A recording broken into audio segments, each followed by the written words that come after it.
Did you know that the readings in worship each week have been intentionally selected, not by Ascension or even our national church body of the Lutheran Church Missouri Synod, but an even bigger body of Christians from many different denominations, including Methodists, Presbyterians, and a number of others.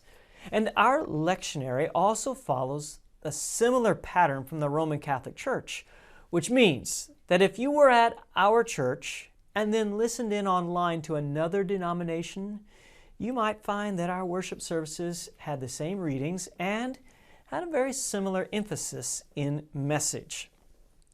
The lectionary is technically a table of readings that includes an Old Testament, a psalm, epistle, and gospel.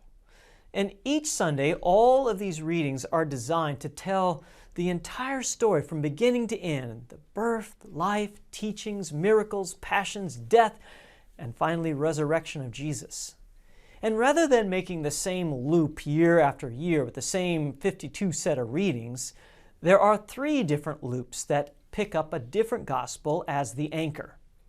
Yeah, I know there are 4 Gospels, but Mark and John get to share a year since, well, one is short, Mark's only 16 chapters, and one is really long in dialogues. Yeah, John has lengthy narratives from Jesus, which lends itself well to being paired with the shorter Gospel of Mark.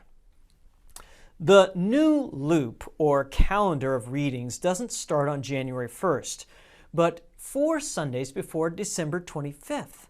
This 4-week season of Advent gets us ready for the infant King, sometimes as early as November, although this year Advent doesn't start until December 3rd.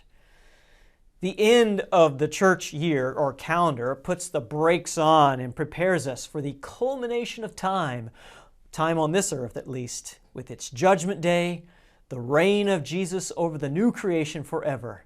This coming Sunday, the particular one, November 19th, is the first of the 3 end of the year, get yourselves ready for the end Sundays. I have chosen actually a special reading, not included in the lectionary, for the epistle reading for this particular week that will help shape the message for our end times focus. Oh, the lectionary has assigned an Old Testament reading which we'll keep, and it's a stern warning about the day of the Lord. It will be a terrible day, it says, a day of judgment for the unfaithful. And the gospel reading exhorts us to make good use of the time remaining. I will be preaching a message on the self-chosen Bible passage of Ephesians 6:10-13. And I'll tease out a little of that message right now and tell you that it's all about spiritual warfare.